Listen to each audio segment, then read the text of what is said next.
Welcome to a Fresh Perspective podcast, catering to the latest in ingredient trends, consumer insights, and food news. Brought to you by Corbion. Hello, welcome to a Fresh Perspective podcast, the podcast where we talk about everything food. I'm Jenny Kulzer, your host, and today my co-host is Kathy Sargent. Hello. Hi. So today's topic is really exciting. It's ethical living and sustainability. I think that it's really interesting how the way we've chosen to talk about this over the years really has kind of changed. But I think that the principles behind, ethical living and sustainability, really is kind of the same. So we used to just say reduce, reuse, recycle. And then we started talking about things being sustainable. And now it's kind of all under this umbrella of ethical.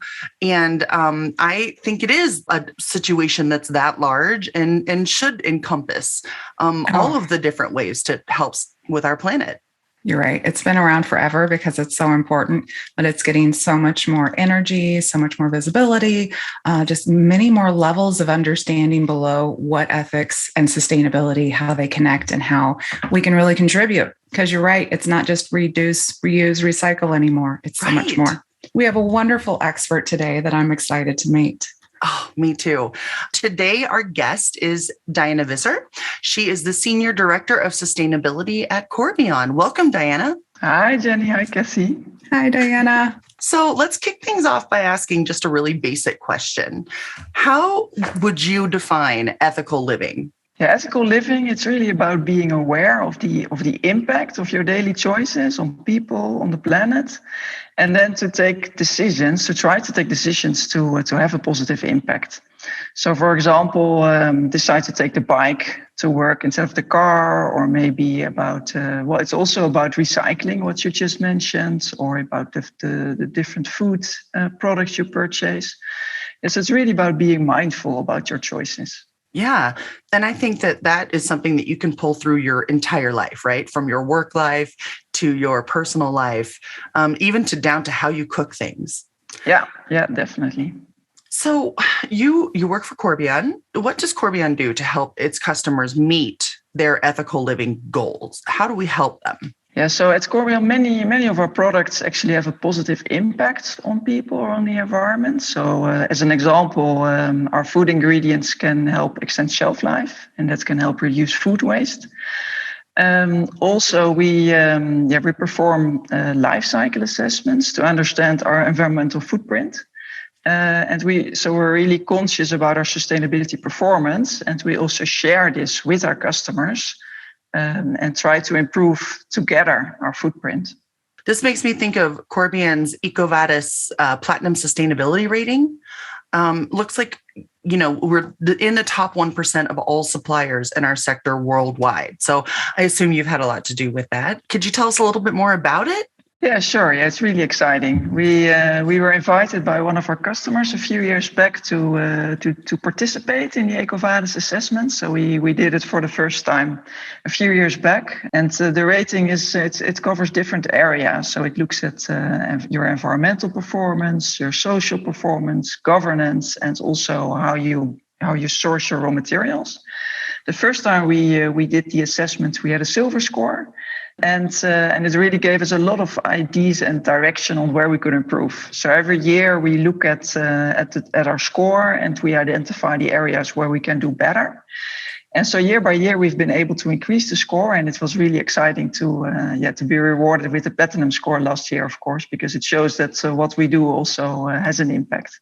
That's such a good achievement. And when you talk about the ideas and what you could do, can you expand a bit on how you prioritize? Because, between manufacturing, between our facilities, how do you find where we can make the biggest impact and what that looks like? Yeah, it's a lot. Yeah, sustainability is about many different things. So it's important to prioritize. Otherwise, it gets too complex and you dilute your efforts.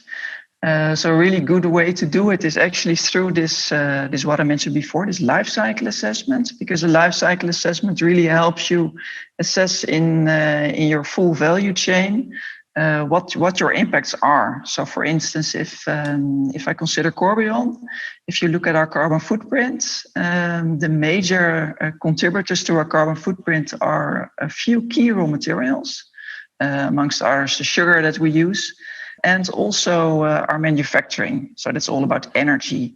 And a topic like business travel, for some companies, it can have a big impact. But for Corbion, it's a relatively small impact. So that means that in practice, we focus a lot on our raw materials. And of course, we also focus a lot on energy. And this can be very different for different companies. So it's good to understand where your impacts are, and then focus on the areas where your impact is the most significant. And then, of course, try to increase your positive impact and reduce your potential negative impact. Nice. So there's a lot that goes into receiving that rating. Congratulations. It makes me proud to work here. And I love all the sustainability things, even that we just do in the office. I think that it's incredible, and it makes me feel like we're really making a difference. And I love that.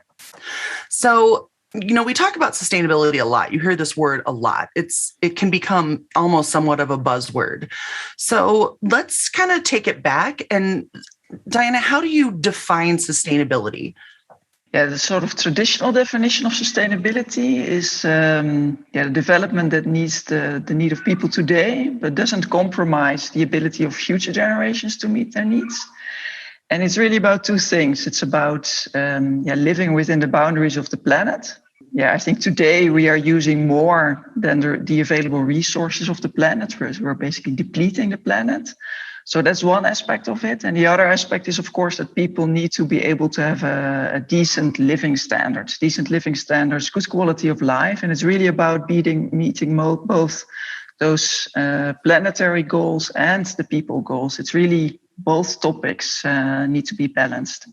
And the United Nations have developed the Sustainable Development Goals, the agenda for 2030. And that is also really a good way to make sustainability more concrete. What do we need to do to improve towards 2030?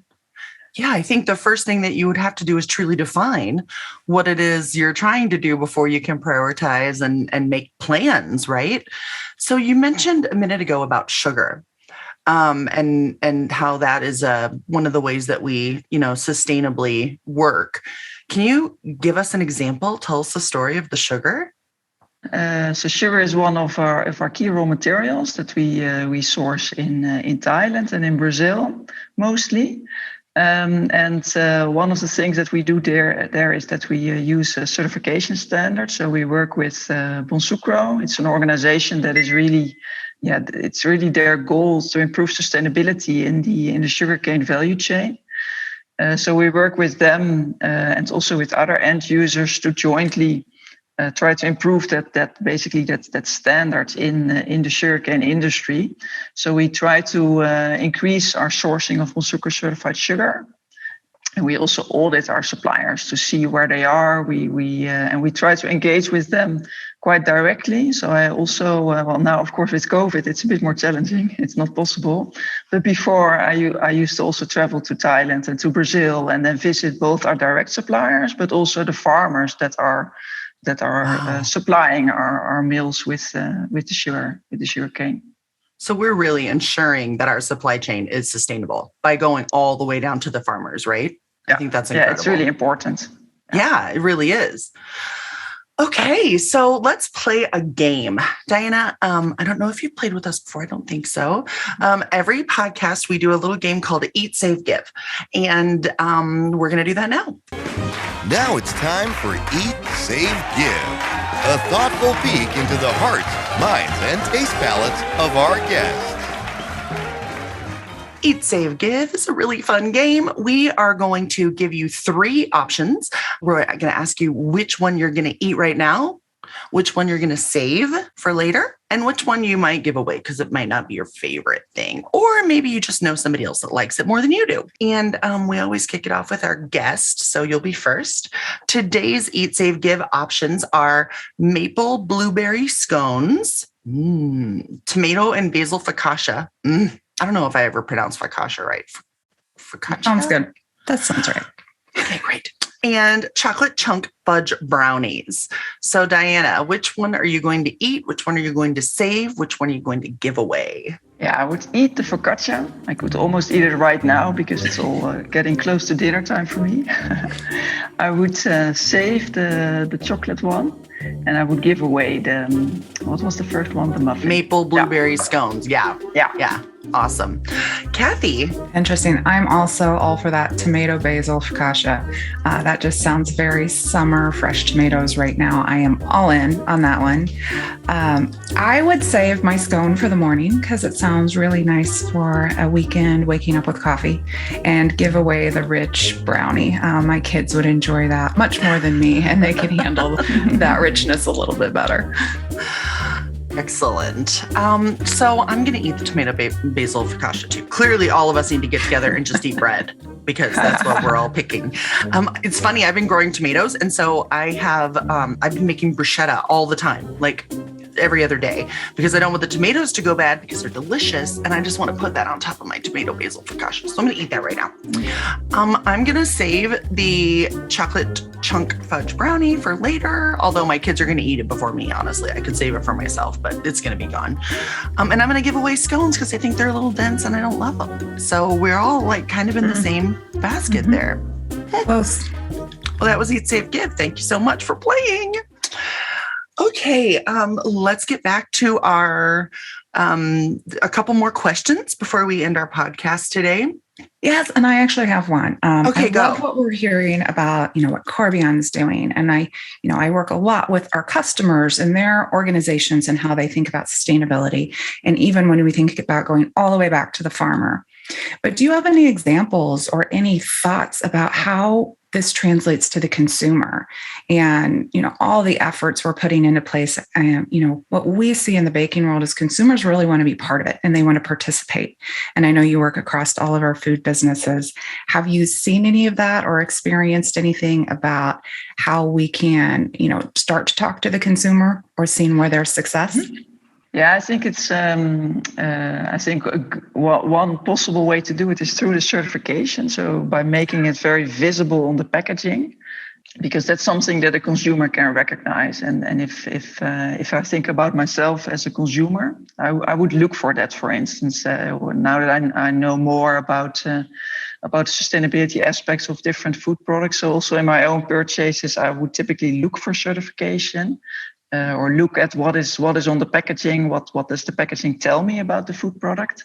And of course, you could visit the websites, but that's something you would need to do separately. So I think an easy way to communicate the impact of the products to the consumer, I think that is important. And maybe even educate the consumer about how your daily, what we were talking about before, how your daily choices can already make an impact because, all of us together have a big impact. So are there any additional best practices for companies or bakeries to remain or become more sustainable? I ask because not, a small bakery probably can't, go to the farmer level in Thailand to ensure that, they're buying sustainable products. I mean, Corbion, we offer them and we tell people these are sustainable.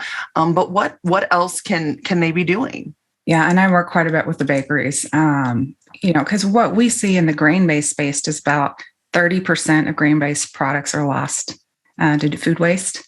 And that's a big part of the sustainability piece as well. It's one of the sustainability goals that we work towards on reducing waste. And, it's really driven by, the product and the quality or how it degrades and the shelf life.